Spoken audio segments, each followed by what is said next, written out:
Bien, Otro pequeño detalle, sí, perdóname, Liz. por favor. Le quiero pedir a las personas participantes que envíen su nombre y su correo al chat para Bien, después enviarles el certificado de asistencia. Ahora perfecto. sí te dejo, Liz, discúlpame. No, por favor, gracias. Bueno, como les decía entonces, la idea es, en función de la temática que nos convoca y un poco un pretexto para reencontrarnos, para pensar y dialogar sobre estos temas, es también pensar que en esta conversación podemos estar participando no solo los docentes directamente interesados o interesadas en la temática, sino que seguramente haya estudiantes o gente de la comunidad propiamente del APEC que va siguiendo estas conversaciones, así que por ahí el lenguaje no va a ser en estricto rigor súper académico, sino la idea es podernos comprender y tal vez repensar algunas de las cosas que nos están sucediendo en relación al título que rápidamente se me ocurrió en el momento que me invitan a esta conversación. Entonces, una de las primeras cosas, como se supone que esto es un diálogo, y parece que la tecnología te va condicionando, que el diálogo es, parece unidireccional y soy yo la que voy a hablar, pero a mí me gusta dialogar, y más cuando hay tantas personas interesadas. Entonces, si tienen por ahí a mano un lápiz, o un dry pen, o un plumón, como le dicen en México, o en Chile, y una hoja de papel,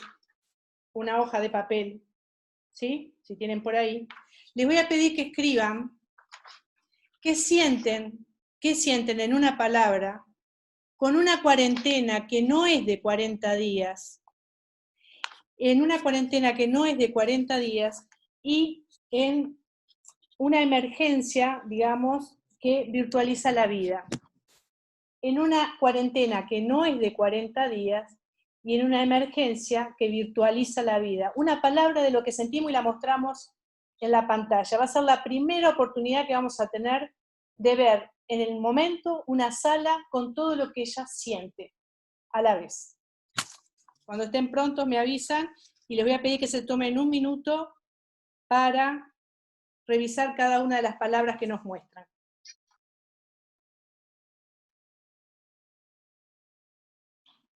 Pronto. ¿Está pronto? Yo sí, no sé la demás. A ver, ¿Te muestro? muestren, vayan mostrando.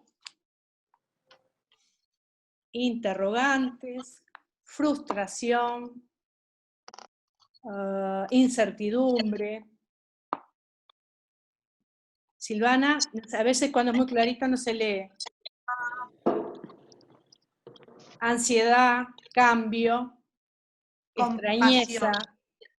agobio, Hola, hola. hola, Liz, una ansiedad. consulta. ¿Se podrá habilitar la lista de espera? Que mi hermana está Ah, esperando. yo soy Si es la que posible. puedo, le voy a decir a Carlos que me pasó la posta. Carlos, yo tengo que dar la entrada también. Sí, sí, No, creo que sí. Gracias. no, por favor, al contrario. Están todos admitidos. Gracias por avisar, cualquier cosa me dicen. ¿Está bien? Bueno, tenemos las palabras, Bárbaro. las mostramos todas. Aline, frustración, interrogantes, extrañeza, a ver por allí. Marcos, interrogantes. Rosana, desafío, solidaridad. Diana, está un poquito claro, pero sería ansiedad, ansiedad. Bien. ¿Alguien más? A Bueno, ver, ¿qué la tenemos mía por era ahí? desafío también, pero me sale al revés. Tenés una opción en el video que es reflejo y te la pone al derecho, A ver, si tenés ganas. ¿dónde? En el videíto, en la cámara de video, apretás y dice reflejo. Compasión aparece por ahí. Agobio. Bien. Gracias, gracias por prestarse porque de alguna manera creo que todas esas sensaciones, esos sentimientos, nos dan la pauta al menos de la temperatura con la que venimos a esta reunión. Yo creo que la tecnología, y lo hablábamos con algunos colegas, no tiene que condicionarnos a un diálogo unidireccional, porque deja de ser un diálogo. Entonces, con este pequeño ejercicio simplemente es poder mostrarles que a veces tenemos algunas herramientas a mano y no tener que aprender porque estamos corriendo todo el tiempo atrás de la tecnología para poder adaptarnos y poder enseñar lo que veníamos enseñando de otra manera.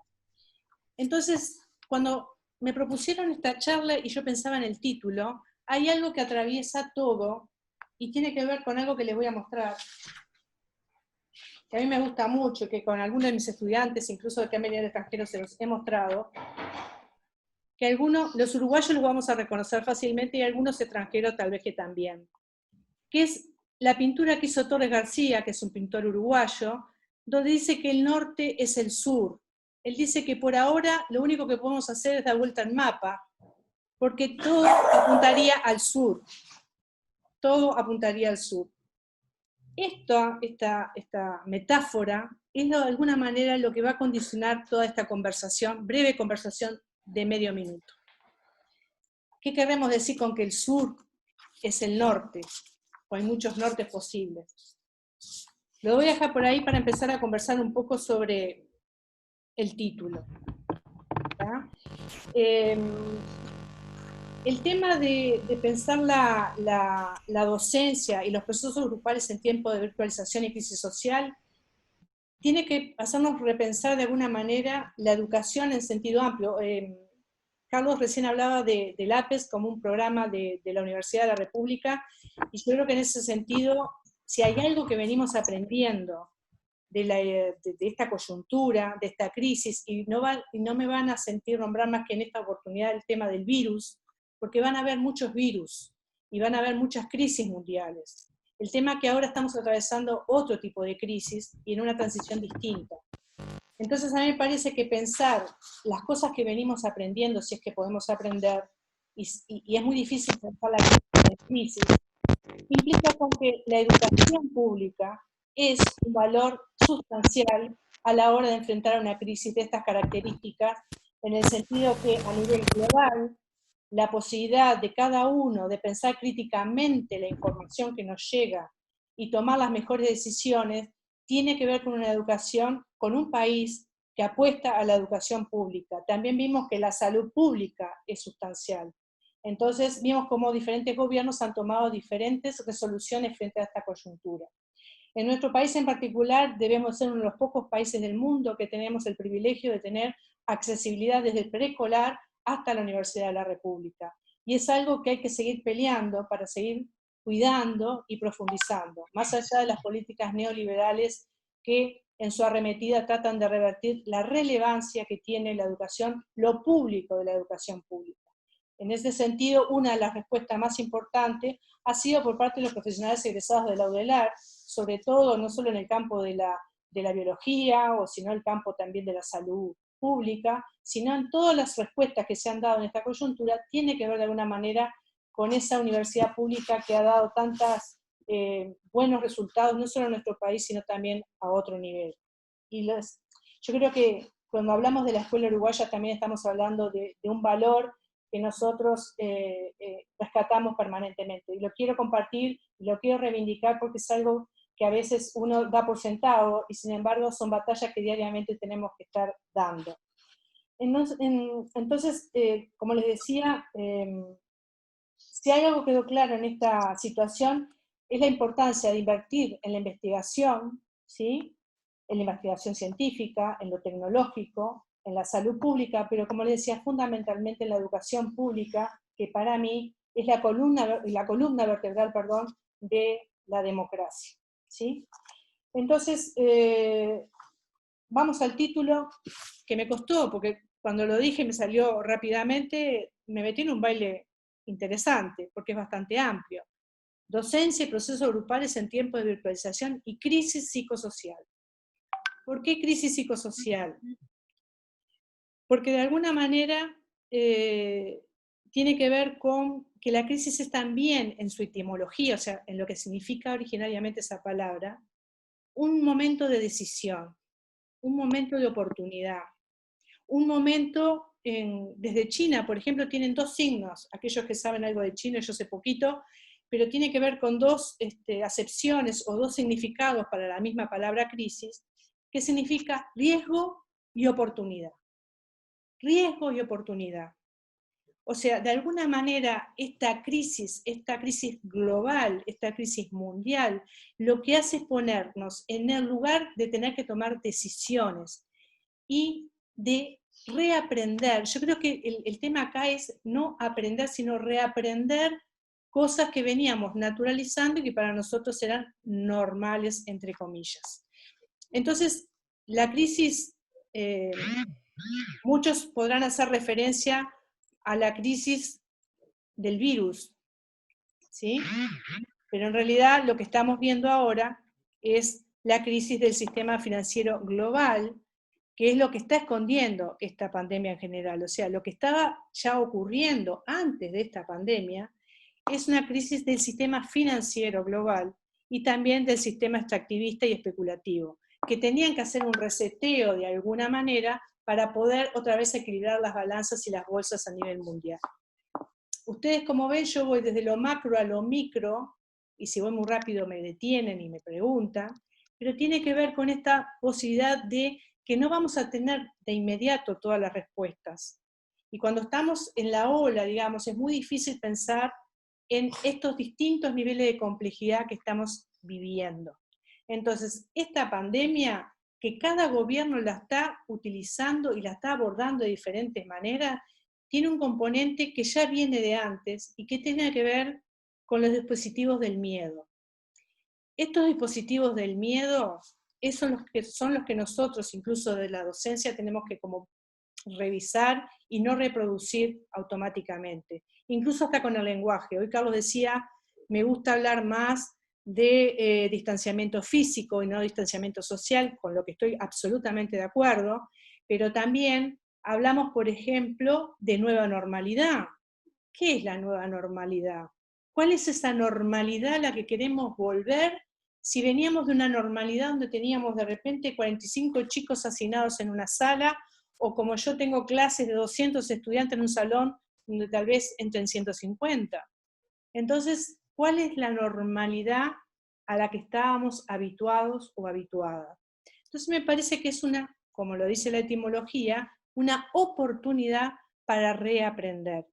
Con esto que quiero decir, que tal vez una de las cosas que sí podíamos aprender y que históricamente venimos padeciendo casi naturalmente, es que en estos tiempos de tomar las mejores decisiones, de ser críticos con la información que nos llega, teniendo esta parafernalia de información que nos da miedo porque no entendemos el alcance, es transformar el miedo, sí, y aceptando la angustia ante esta situación, y hacer el duelo, como decimos a veces los psicólogos, de esa cuestión que de alguna manera nos impacta, pero no paralizarnos en el miedo. El miedo de antes era el miedo a la criminalización y nos hacía encerrarnos cada vez más. Ahora el miedo es al virus, y siempre van a haber miedos que nos hagan y nos obliguen a encerrarnos.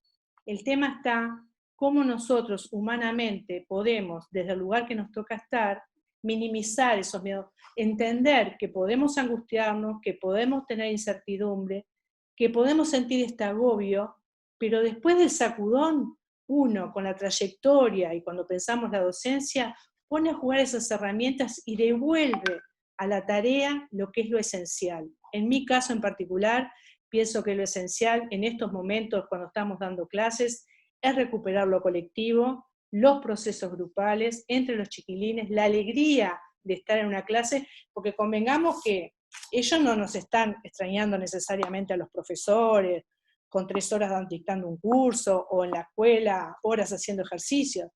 Los que están extrañando, y lo dijo Tonucci los otros días en sus conversaciones, es a sus amigos, y es a sus amigas, es al compañero, el jugar, el reencontrarse. Ustedes se imaginan que durante la modernidad le sacamos la calle, porque la calle se volvió peligrosa, le sacamos la esquina, el barrio, lo comunitario.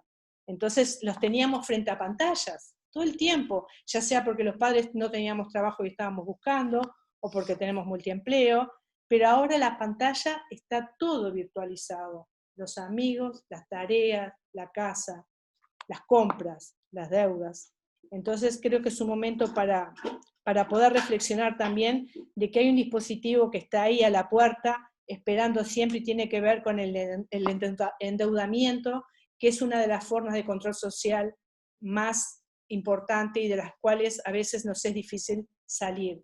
Por más que estemos en momentos críticos como los que estamos ahora, y seguramente las cosas se pueden poner un poquito peor, una de las cosas importantes es tratar de no sobreendeudarnos a nivel de la región. América es un país que vive de empréstitos en empréstitos, de endeudamiento en endeudamiento, y eso hace que recaiga sobre nuestra vida cotidiana permanentemente, y creo que una de las cosas fuertes como ciudadanía es poder evitar estos tipos de sobreendeudamiento que después nos condicionan el resto de la vida, buscar unas formas alternativas como para pensar en irse transitando esta crisis de otros lugares. Van a pensar que me desvío, pero en realidad esto es un problema mundial, regional, y también lo tenemos nosotros en el aula.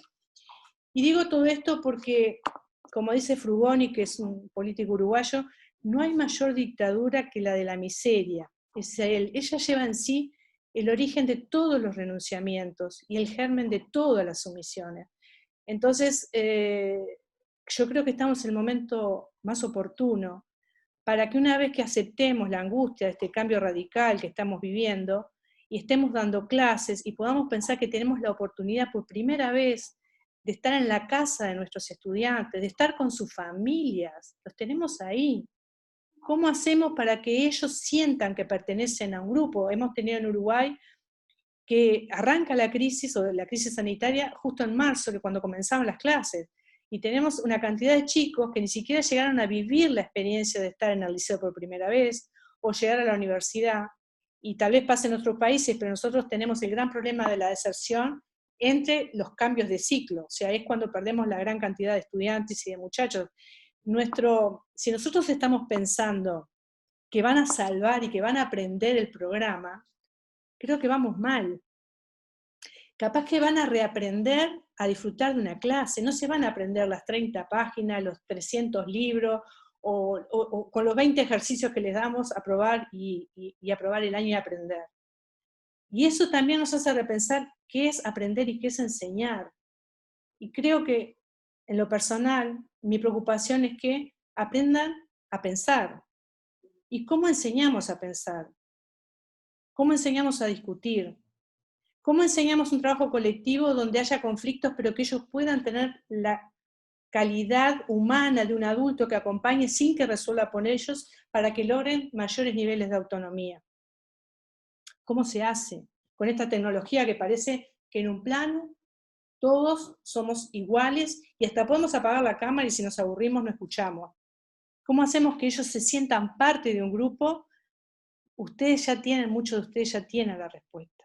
Si con un simple papel yo puedo poner una palabra, o les puedo mostrar una imagen como esta, donde hay un chico que dice, hay vínculos que nos sostienen siempre, aún en las peores caídas.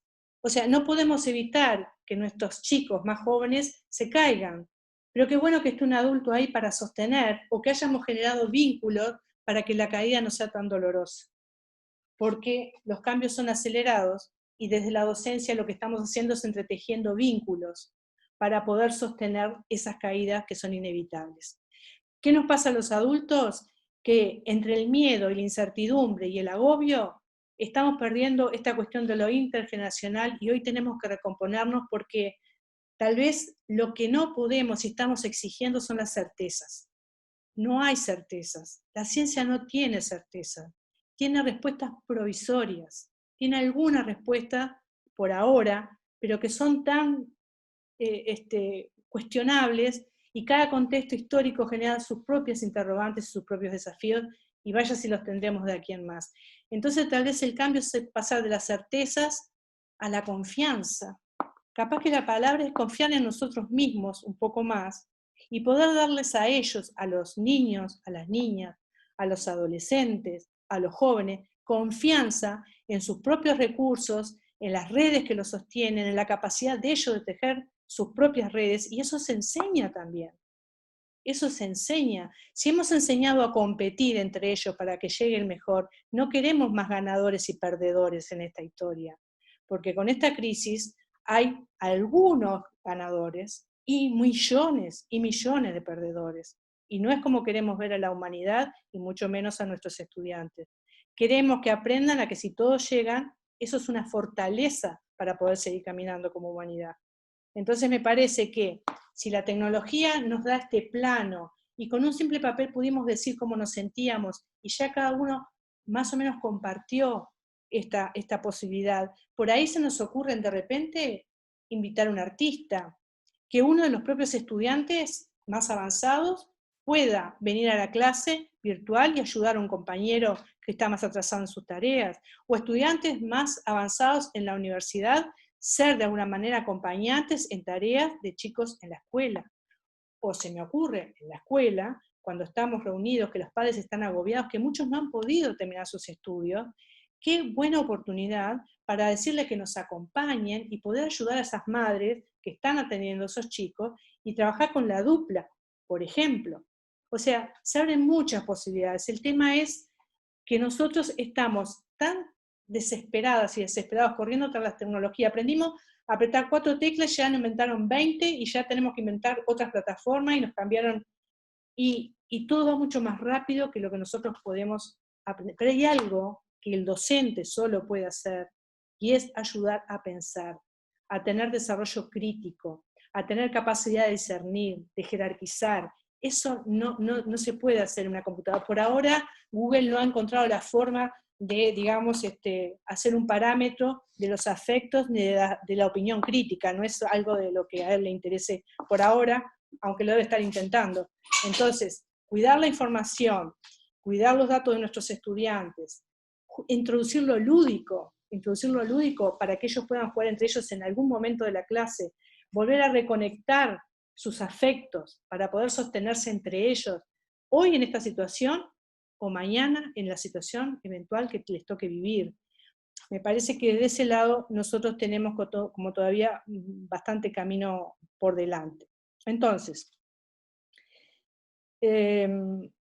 tal vez, como les decía, entonces dejaría el mundo de la certeza para poder trabajar un poco más del lado de la confianza, y también esta autoexigencia que tenemos los docentes de poder cumplir con el programa. Yo trataría de reestructurar esto en función de evitar la desvinculación de nuestros estudiantes, de evitar que se nos desvinculen. ¿Y cómo puede ocurrir eso? Únicamente si generamos un tipo de red, de entretejido entre ellos, para que ellos mismos sientan la posibilidad de colaborar y de sostenerse en estas eventualidades. Y esto tiene que ver también con un modelo didáctico-pedagógico distinto, porque a mí toda esta coyuntura, y nosotros en la UDELAR que tenemos el problema o la problematicidad de la numerosidad, generaciones, ya les digo, clases de 500 estudiantes, donde en salones entran 150, con recursos precarios, con poca financiamiento de repente para tecnología, para investigación científica, esta cuestión de correr tras los papers para poder puntuar y no caernos del sistema, o sacarnos del sistema, también a veces nos impide como ser creativos, y la innovación a veces pasa por usar un papel, por usar unos colores, que la pantalla sea un pretexto, pero el modelo que está detrás de eso tendría que privilegiar lo más humano, que es el afecto y el entretejido con el otro. Las relaciones, somos productos y productores de relaciones sociales. Y en ese sentido, Vygotsky, que habla justamente de la zona de desarrollo proximal, él decía que de repente nosotros tenemos un conocimiento que está ahí, pero el adulto a veces no tiene la capacidad, digamos, porque no está tan cercano a la edad. Pero si tenemos un estudiante que colabora con ese estudiante que está un poquito más atrasado, que no ha logrado determinadas nociones, ellos se complementan y logran que ese estudiante que no alcanza todavía a reconocer sus aprendizajes, los aprenda, pero no aprender de memorizar, sino aprender de sentir que es una herramienta útil hoy para la vida, y no una información que en el resto de la vida muy pocas veces volvemos a utilizar, o nos queda descolgado lo teórico de lo práctico, y parece que la escuela es algo que hay que acordarse, cuando en realidad el 80% de ese conocimiento está disponible. O sea, mucha de esa información está disponible, pero el conocimiento, el poder tener pensamiento crítico, el saber qué decisiones tomamos, cuando nos dicen que tenemos que ser responsables con nosotros y con nuestro entorno, eso me parece lo esencial a la hora de enseñar y de educar. Entonces, no sé si andamos muy rápido o cómo vamos, me dicen ustedes. seamos bien. Les compartiría 2 o 3 cosas más y me gustaría escucharlos y escucharlas a ustedes. Entonces, cuando yo pienso en los procesos grupales, como lo proponía, es la posibilidad de habilitar la circulación de afectos. Los estudiantes están agobiados con las tareas también, tienen muchas tareas, pero no terminan por comprender ni siquiera lo que están haciendo y para qué lo están haciendo. Entonces, ¿es la cantidad de tareas lo que nosotros debemos preocuparnos por proveer? ¿O es otro tipo de instancias que permitan que ese conocimiento se juegue en otras dimensiones? ¿Qué pasa con esos chicos que tienen una familia, un adulto que los acompaña, o aquellos que no tienen esa posibilidad? ¿Qué pasa con los que, acá en Uruguay han pasado cosas increíbles con esto de la conectividad? Por ejemplo, si ustedes, capaz que ustedes sí saben, con gobiernos anteriores, el Plan Ceibal ha sido una herramienta fundamental para hoy, pero a los docentes nos largaron de una a la virtualidad, no sé cómo ocurrió en otros países, y hacete. O sea, el tema es que, claro, uno hace lo que puede y extrapola de alguna manera lo que venía haciendo a la virtualidad, pero tenemos que pensarlo de otra manera. Me da la impresión de que es una oportunidad para repensar el vínculo, para repensar lo colectivo, para repensar la grupalidad, si nos podemos bajar de la ola de agobio y la ola, digamos, de miedo por muchas cosas que nos están ocurriendo, y debo reconocer también que sobre todo en el caso de las mujeres, hemos padecido no solo la ola esta del virus, sino la sobrecarga de trabajo en la casa, de la higienización de todo nuestro entorno, del trabajo con la comida, porque bueno, el riesgo de comprar comida hecha, y hemos aprendido a cocinar, yo he cocinado como nunca en mi vida, cosas que son supuestamente más saludables, y bueno, de alguna manera también esos cuidados tienen que ver con reaprender cosas que habíamos naturalizado y que por ahí tener un sistema inmunológico potente implica por comer sano y hacer ejercicio, aunque más no sea en la azotea o en el balcón o un rato en la casa, que es lo que nos va a permitir sostener algunos eventos. Entonces, si algo de eso podemos pensar en conjunto y si me ayudan a seguir pensando, creo que la propuesta didáctico-pedagógica de tener procesos grupales con algún componente lúdico-afectivo y promover la interacción entre nuestros estudiantes, creo que por ahí hay un camino a recorrer, y que me parece que tenemos muchas más herramientas de las que creemos, y que por ahí capaz, ya les digo, con algunos elementos, aunque del otro lado no tengan el manejo absoluto de la tecnología, podemos utilizar para promover estos aprendizajes. Entonces, podemos usar música, lenguaje, dibujos cooperativos, hasta pensaba yo, por ejemplo, no sé si cómo se llama en otros lugares, pero acá uno larga una frase y otro podría contemplarla y armar una historia en conjunto. O sea, no quedar atrapados en que yo hablo y solamente los demás me miran. Podemos generar duplas y cada uno elegir uno con otro en la pantalla, ¿no? O sea, inventar. Está todo por inventar, está todo por explorar, está todo por privilegiar lo que se siente y que el otro aprenda y disfrute de lo que está haciendo. Tenemos entonces también muchos medios tecnológicos, tenemos pizarras electrónicas, hay muchas cosas para el que tenga tiempo y gana, se puede meter y están apareciendo todo el tiempo cosas nuevas, pero me parece que lo importante es fortalecer los vínculos y ahí tenemos como muchas herramientas ya a disposición mucho más simples. Y por último le quería compartir, en función de la experiencia que hemos vivido, que juguemos también con dos tiempos, porque esto de la virtualidad también ha alterado esta noción de tiempo y espacio. Juguemos con el tiempo sincrónico y asincrónico. ¿Qué quiero decir con esto? Si tenemos en cuenta al otro, que a veces en las clases habitualmente nos reunimos de un horario determinado, y no nos damos cuenta que de repente esa persona del otro lado está con su cabeza en otra cosa, tiene que estar pensando que está sin trabajo, o está tratando de pagar sus cuentas, o tiene dificultades con su familia, y está ahí, pero no está ahí. Y son 300 o son 200. Apenas podemos visualizar 3, 4, 5 caras que están en la primera fila, nos pasa en la universidad, y en la escuela con 40 niños, me imagino que también debe ser complejo. Pero en la escuela es distinto porque el vínculo es 1 a 1. En la universidad se hace más impersonal. Y ahí otra vez volver a cuidar los vínculos.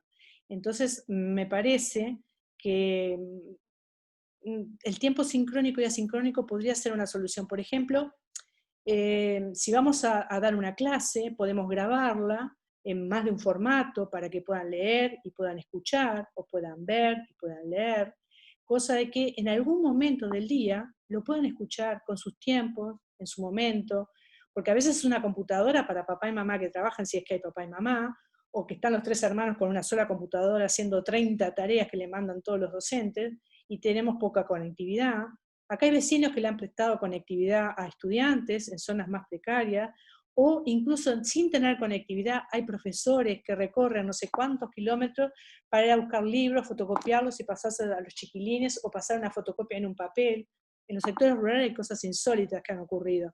Se ha mostrado mucha solidaridad en ese sentido, pero aún tenemos niños que no llegan a tener acceso total a estos aprendizajes. Entonces también jugar con esto del tiempo sincrónico y asincrónico es ponerse en el lugar del otro. Miren qué tan complejo como eso. Imagina, tener empatía, le decían, o se dice, empatía, o sea, la capacidad de ponerse en el lugar del otro. Hoy tenemos estudiantes que están en una pensión, viviendo en Montevideo muy lejos de su familia, y comparten una computadora. Entonces, bueno, ponernos a pensar cómo diversificamos la oferta, porque esos estudiantes son todos distintos, con recursos distintos, y no podemos agudizar más las desigualdades que hay en América, desde México hasta la punta de América Latina. Es una sola, con toda su diversidad cultural maravillosa y su riqueza espectacular desde todo punto de vista, que hoy está muy codiciada por los grandes especuladores y por los grandes extractivistas, que es justamente uno de los riesgos más grandes por no poder defender nuestros derechos y estar bien educados e informados para tomar las mejores decisiones. Entonces, para ir sintetizando, yo creo que de allí, de estas grupalidades que tenemos, que son nuestros estudiantes, de este momento de crisis en el que podemos estar repensando y reaprendiendo, pasar de las certezas a la confianza, sentirnos más tranquilas y tranquilos con nosotros mismos, que podemos estar haciendo lo mejor en un momento en donde se pone en entredicho la normalidad que teníamos antes, donde el consumismo y el individualismo eran los que estructuraban las relaciones sociales. Hoy no podemos consumir y vivimos igual. Hoy nos dicen que tenemos que cuidar al otro para cuidarnos nosotros mismos. Tan simple como eso. Entonces, capaz que hasta ahí podemos minimizar muchos de los miedos que se nos vendían a través de los medios de comunicación si empezamos a mirar hacia el costado y cuidamos a los otros, ya tanto tal vez no tengamos que cuidarnos a nosotros y a nosotras mismas. Era un poco las preocupaciones, la experiencia, lo que estoy viviendo, lo que les traía. Gracias por escucharme, gracias por permitirme repensar cuando estaba escribiendo estas líneas y bajarlas a un papel, porque a veces es difícil en crisis, pensar en crisis y poder buscar herramientas y estrategias para poder colaborar con los aprendizajes y sobre todo apostando fuertemente a la educación pública para lo mejor, para nuestros estudiantes, nuestros niños, niñas, adolescentes y jóvenes. Así que bueno, iría dejando por acá, no sé si tienen algún cuestionamiento, pregunta, bienvenido a todos para poder pensar con ustedes. Gracias. Muchas gracias, Liz. De verdad, un placer escucharte. Planteas un montón de cuestiones a partir de la crisis, de la oportunidad. Es bien interesante lo que estás planteando en los procesos de enseñanza-aprendizaje. ¿Cuáles son las estrategias? ¿Cómo abordar a partir de esta crisis, ¿no? Y encontrar oportunidades.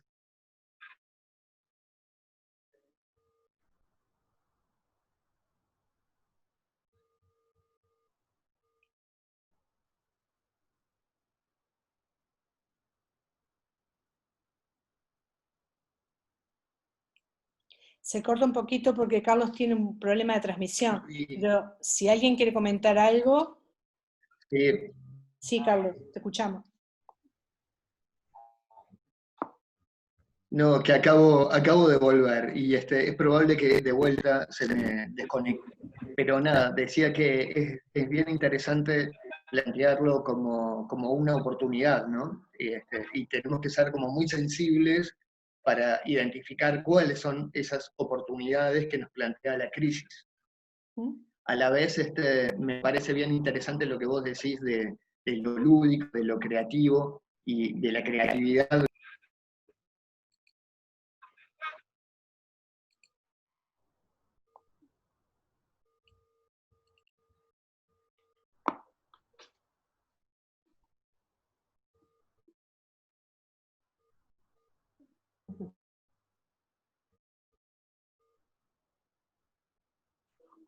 Perdón.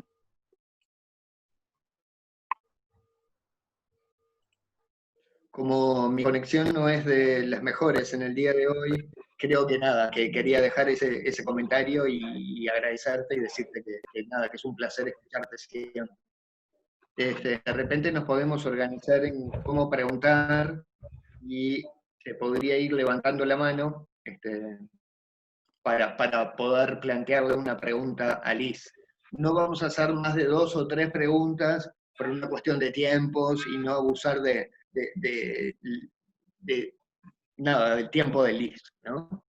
Quiero agradecer los mensajes que están llegando por el chat, que los leo, y los planteos también, así que bueno, sé que estas instancias medias masivas son un poco complicadas, pero si alguien quiere consultar o hacerme pensar algunas cosas, bienvenido, bienvenida sea.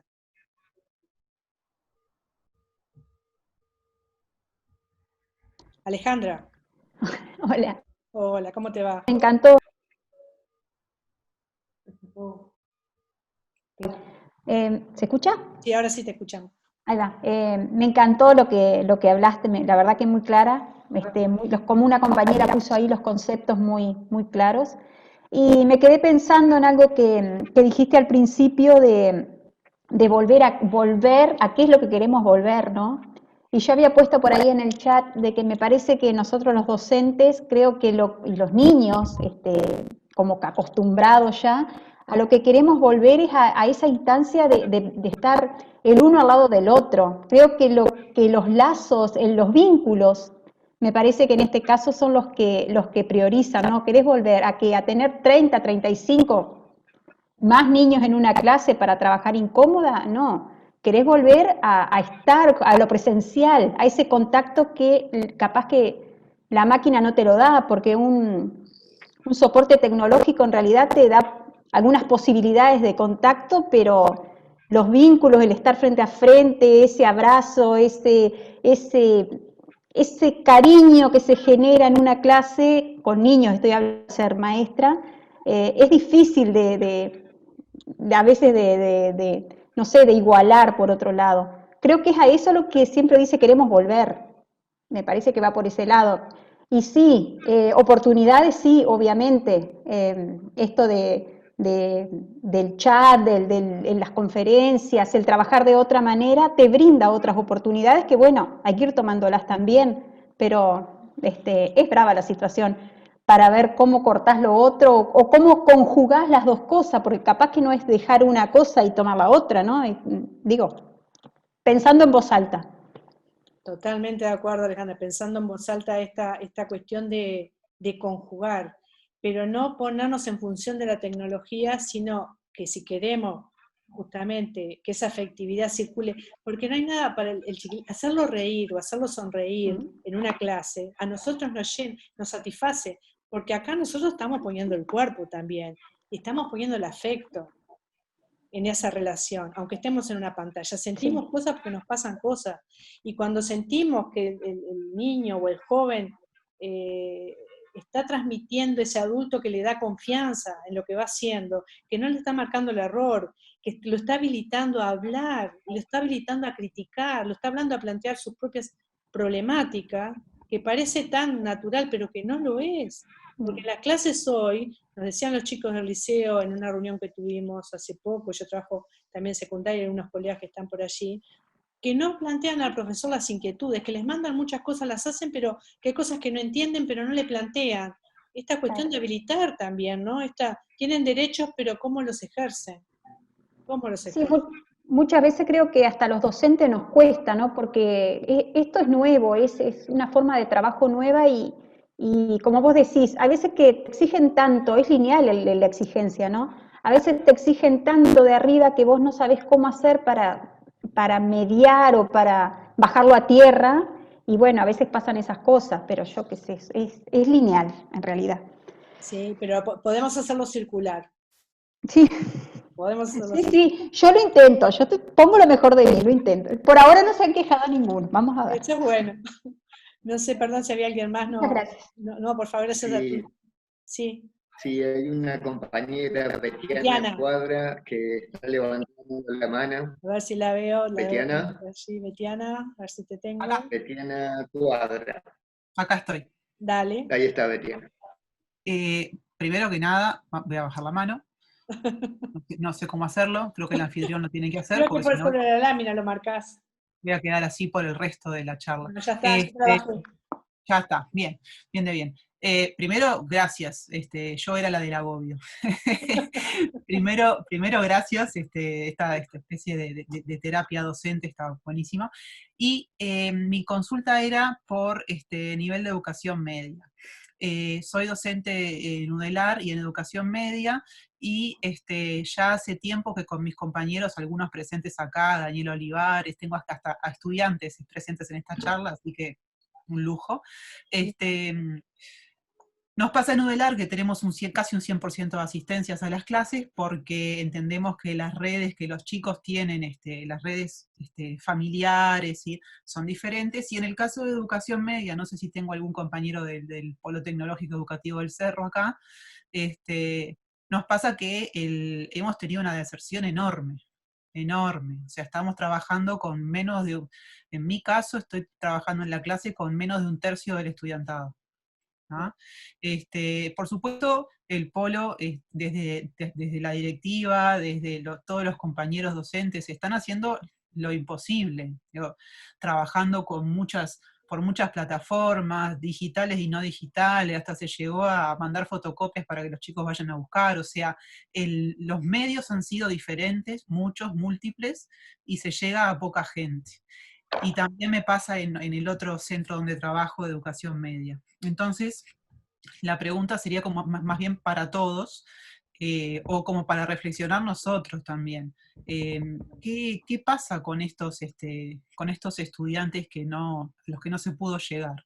Digamos, hasta hace un tiempo estábamos teniendo una matrícula, por lo menos en UTU, en educación media, súper interesante, con chicos con ofertas educativas muy variadas, y bueno, era como que veníamos súper bien, y ahora con esta crisis / oportunidad, se nos bajaron un montón de chiquilines.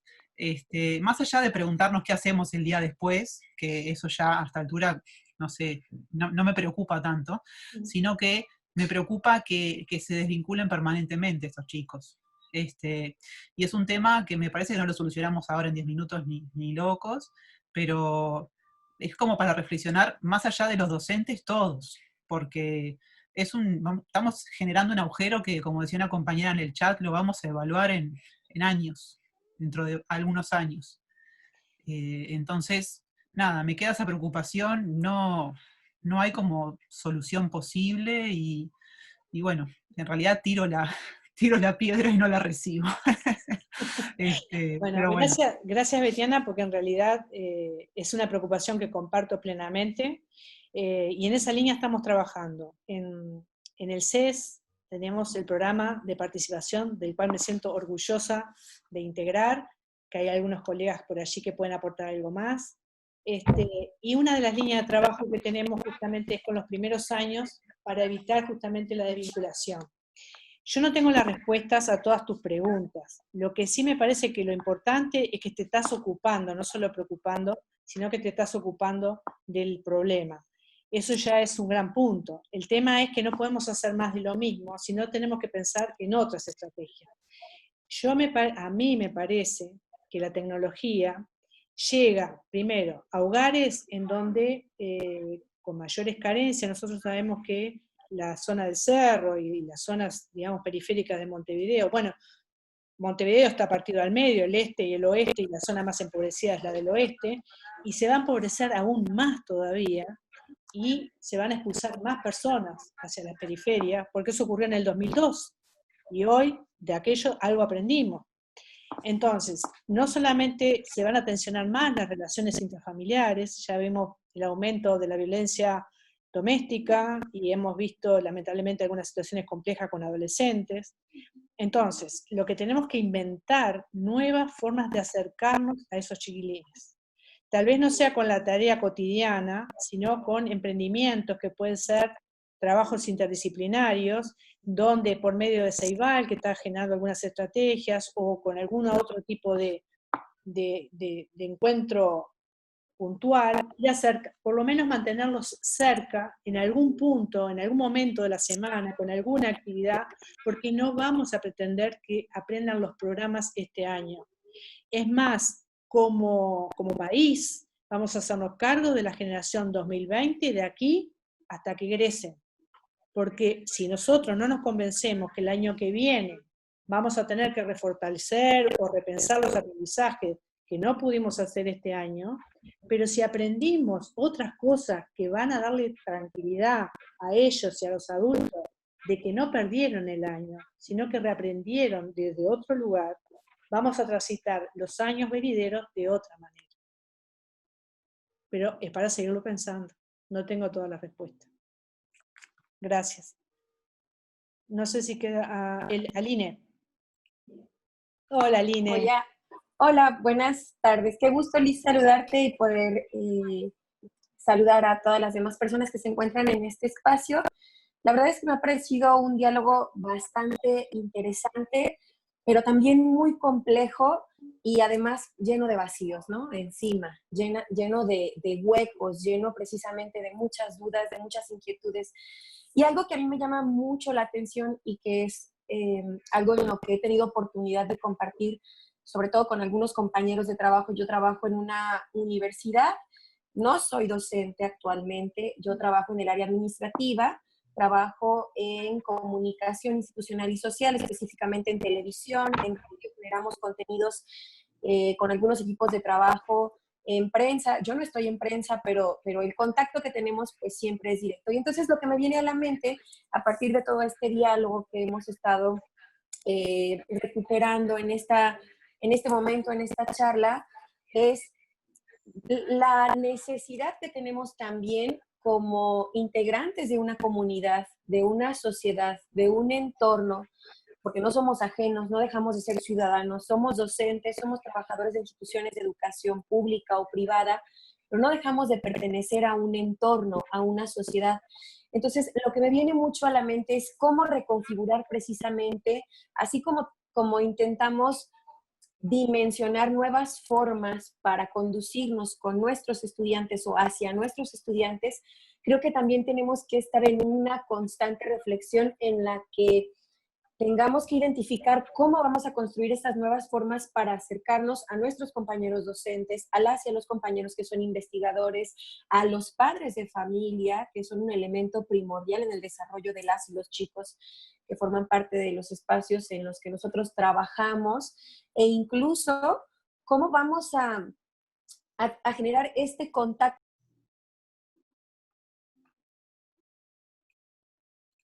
Pues vamos a tener que generar estrategias en un escenario a corto plazo, de futuro a corto plazo, para precisamente empezar a trazar un rumbo en el que podamos redimensionar también estos nuevos conocimientos y aplicarlos a un entorno en el que no dejamos de pertenecer, ¿no? O sea, estamos reconfigurando sí nuestra manera de dirigirnos con los estudiantes entre estudiantes, es decir, ellos como compañeros, los estudiantes con los padres de familia, porque algunas de las tareas incluyen a los padres de familia o a las personas con las que ellos están conviviendo directamente, pero también nosotros como docentes con nuestros pares académicos, con nuestros pares administrativos, con nuestras autoridades y con la comunidad. Me parece que es una tarea enorme, es desafiante. Recupero la palabra de desafío que al inicio algún compañero o compañera me parece que lo puso en su hojita, lo anoté por aquí, no sé exactamente quién, pero sé que lo pusieron en una hojita. Me parece que es un desafío que además de que es muy retador, me parece que es un desafío al que debemos de subirnos todas y todos sin excepción. Va a ser complejo, sí, seguramente no va a ser algo amable para unos y algunas, sobre todo para las personas que se encuentran en desventaja. Me refiero con desventaja a una situación en donde en sus familias pues hay dinámicas diversas, como desde los niños y niñas que tienen convivencia sana, familiar, a identificar niñas y niños que viven en situaciones o entornos de violencia en sus hogares y que eso pues tampoco no les permite desarrollarse como quisieran para entregar sus tareas, sean muchas o sean pocas. Todas estas dinámicas de quizás solo hay un dispositivo que tiene acceso a internet en un hogar y hay 3 niños o 4 niños más el papá o la mamá que trabajan y que tienen que empezar como a turnarse también para poder hacer uso de este dispositivo. Me parece que todos estos elementos y seguramente otros elementos más forman parte precisamente de estos procesos grupales que se deben de retomar desde la docencia y que se deben de retomar desde nuestra práctica cotidiana, porque de no hacerlo creo que empezaríamos a ser insensibles, no tendríamos esta empatía y no tendríamos esta capacidad de identificar o de generar, mejor dicho, de generar algunos lazos más cercanos, más afectivos a nuestras niñas, niños y también con las personas con las que convivimos. Me parece que es una situación extraordinaria de la cual ciertamente podemos aprender todas, que es más exigente que la realidad o la normalidad de la que venimos, y creo en lo personal que no vamos a volver a esa normalidad y creo que tampoco querríamos regresar a esa normalidad, porque es precisamente todo este trajín tan rápido de políticas, de situaciones económicas adversas y complejas en nuestros países, en Latinoamérica, en continentes, es decir, global, el daño que estamos haciendo al medio ambiente, es realmente como en un todo. Y creo que hoy más que nunca tenemos que estar alertas precisamente de ese todo, ¿no? De todas estas esferas que nuestros niños al momento de plantarse en una pantalla y estar cara a cara con los maestros y con sus compañeritos, de manera intrínseca la traen. O sea, los niños vienen cargando cada quien su costalito y ese costalito viene lleno de un montón de cosas, de si tuvieron para desayunar en sus casas o no, de si se pelearon sus papás o no, de si es el papá o la mamá le pega al hermano o hay conflictos familiares, si hay trabajo o no, en fin, un montón de cosas que creo que nos tenemos que mantener, que nos debemos de obligar a mantenernos alerta como agentes educativos para tener una práctica más sensible y más cercana. Solo quería comentar. Gracias, Aline. Ya me fui como bien largo, ¿verdad? No te preocupes. Pero es que pasa me parece tan enorme. Ese es el asunto. Parece enorme. Pero es como aquello que alguna vez les conté en alguna reunión, el trabajo del colibrí en un incendio en la selva. No sé si conocen el cuento, pero había un incendio en la selva y había un colibrí que llevaba en su piquito agua y tiraba para apagar el incendio. Y venía y el león, al rey de la selva, le pregunta, ¿pero qué estás haciendo? Yo hago mi trabajo. Entonces, si cada uno hace su trabajo desde el lugarcito, pero con esta cabeza y este pienso, creo que ya, porque muchos se van a resistir a cambiar, porque quieren volver a la otra normalidad. La cuestión es que nosotros estamos poniendo en entredicho esa normalidad. Claro. Y nos lo traen nuestros propios jóvenes, nos la traen. Están extrañados de tanta violencia que hay en las redes, en el Twitter. ¿Qué está ocurriendo? Y creo que nosotros de la docencia no tenemos todas las respuestas, pero sí podemos generar espacios de contención para ir pensando nuevas formas de escribir la historia. No sé si habría algo más. Ha sido realmente un placer, un gusto compartir con ustedes. Me han hecho pensar mucho, sigo pensando. Así que, no sé, Carlos, ¿cómo ya andás por ahí? Liz, Acá, Betiana. nada, creo que... Dime. ¿Hay alguna otra pregunta, Betiana? ¿Todo bien? Está perfecto. Bueno, no, creo que no hay ninguna otra pregunta, como siempre. Bueno, entonces antes de cortar, les voy a pedir algo. Si tienen por ahí una lámina, un objeto, algo o una palabra que nos quieran regalar, al resto, yo tengo una para ustedes de sorpresa. Miren qué lindo. Es una niña sonriendo con su computadora y la profesora colapsada en el piso ya, A ver cómo le va a responder a la niña. A ver qué tienen ustedes para regalarnos a nosotros. A ver qué se les ocurre.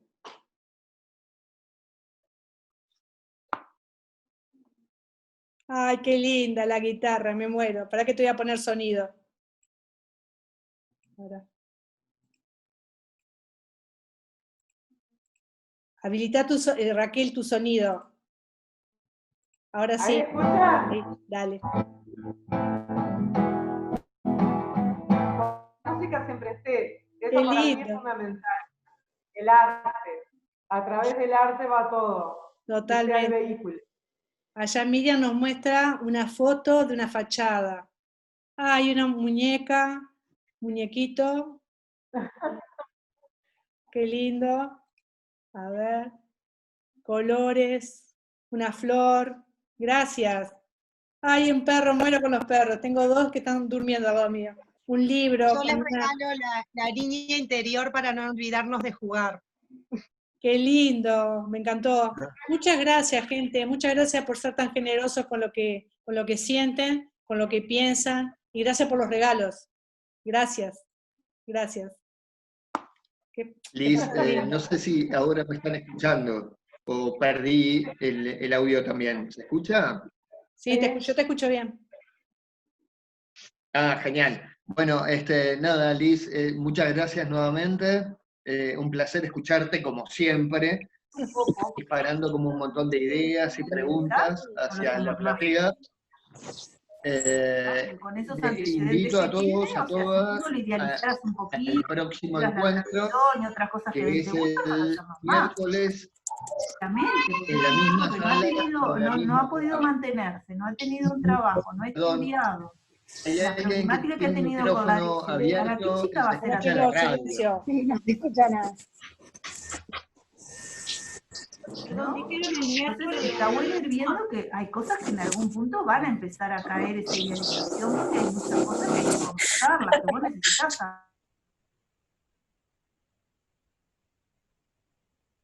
Bueno, nada, lo que decía, no sé si me están escuchando ahora. Sí, sí, sí.